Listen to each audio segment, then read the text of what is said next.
కర్ణాటక నుంచి ఏపీకి తరలిస్తున్న అక్రమ మద్యాన్ని కర్నూలు పోలీసులు స్వాధీనం చేసుకున్నారు.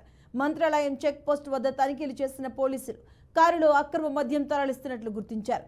37 బాక్సులతో పాటు ఆటోలో తరలిస్తున్న మరో 18 బాక్సులను సీజ్ చేసినట్లు పోలీసులు వెల్లడించారు. పట్టుబడ్డ మద్యం విలువ 3 లక్షలు ఉంటుందంటూ పోలీసులు వెల్లడించారు. సమాచారం మేరకు రూట్ వాచ్ చేయడం జరిగింది.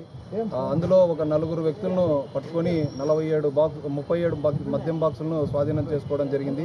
వాళ్ళని రిమాండ్కు పంపడం జరుగుతోంది. వాళ్ళు ముగ్గురు వచ్చేసి రచ్మరి గ్రామానికి చెందినటువంటి వాళ్ళు, ఒక వ్యక్తి గుండ్రేవుల కర్ణాటక రాష్ట్రానికి చెందినటువంటి వ్యక్తి.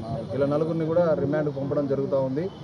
అలాగే మేము మాధవరం చెక్పోస్ట్ సిబ్బందితో కలిసి 11 గంటల సమయంలో వాహనాలు తనిఖీ చేస్తున్నప్పుడు ఒక ఆటోలో 18 బాక్సుల మద్యం తరలిస్తుంది అనే దాని మీద చెక్ చేయడం జరిగింది. ఆదోనికిలో మరాఠా గేర్కి చెందినటువంటి బండి ఫయాజ్, బండి ఆలీ అనే వాళ్ళు పంపించడం జరిగింది అని చెప్పడంతో వాళ్ళ మీద కూడా FIRలో ఇన్వాల్వ్ చేసి కేసు నమోదు చేయడం జరుగుతూ ఉంది.